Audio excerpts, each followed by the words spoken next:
Malayo man sa atin, posibleng magdulot pa rin ng suliranin sa Pilipinas ang kaguluhan sa Gaza.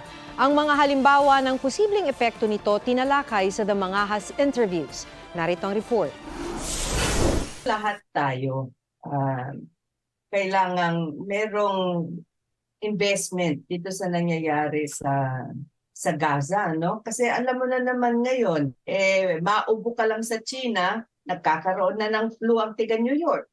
Ganoon ka tied up. Malakas yung link ng global community natin, largely also because of social media.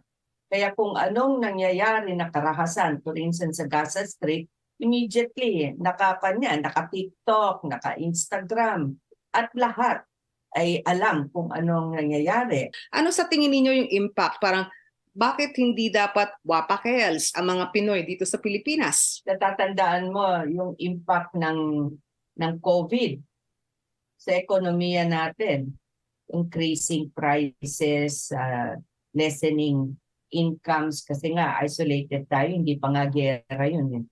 Ngayon, pinag-uusapan natin, pag nagkaroon ng gera, talagang maapekto yung oil prices. At lahat ng mga factories natin, ang ating transport industry, we're also reliant on oil. So talagang malaki ang impact niyan.